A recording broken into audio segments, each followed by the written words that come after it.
আজকাল চাষের মাছের মতো সমুদ্রের মাছের মধ্যেও ভেজাল ঢুকে গিয়েছে। মানুষের মধ্যে যেমন এখন আর ভেজাল মুক্ত কিছু নেই, সেই সাথে সমুদ্রের জিনিসের মধ্যেও আস্তে আস্তে মানুষ ভেজাল মেশাতে শুরু করে দিয়েছে। তাই তো সমুদ্র থেকে কিনে নিয়ে আসা এই বিশাল সাইজের কাইন মাগুরের স্বাদটাও ঠিক আগের মতো নেই।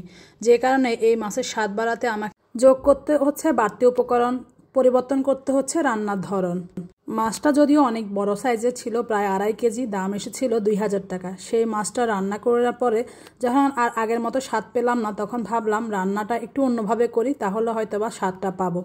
আগে এই মাছ যখন আম্মার হাতে রান্না খেতাম, সেই স্বাদ মনে হয় এখনও মুখে লেগে আছে। তাই এই মাছ দেখার পরে লোভ সামলাতে পারিনি, কিনে নিয়ে এসেছি। তো মাছটা কেটে নিয়েছি, কেটে এখন মাছটা রান্না করব।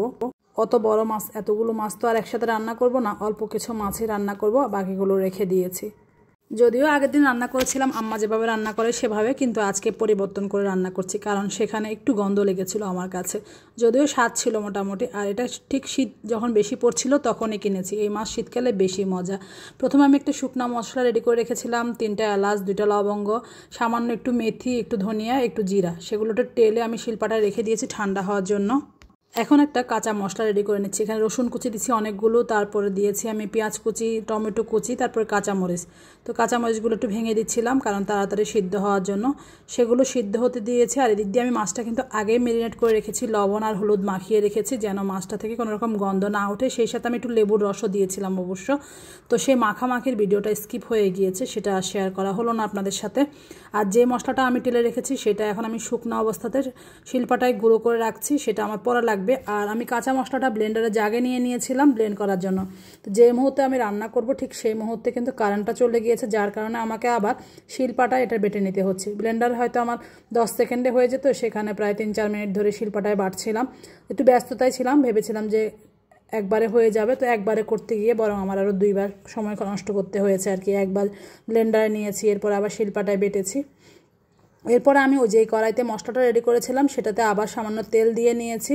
সেই তেলের মধ্যে বেটে রাখা মশলাগুলো একসাথে দিয়ে খুব ভালো করে ভেজে নিয়েছি। দেখতে পাচ্ছেন তেল উঠে গিয়েছে মশলা থেকে।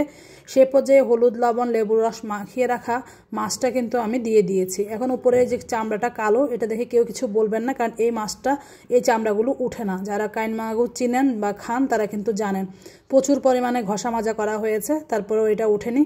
তো যাই হোক, এটা না উঠলেও কিছু করার নেই, এরকমই খাওয়া যায় এই মাছটা।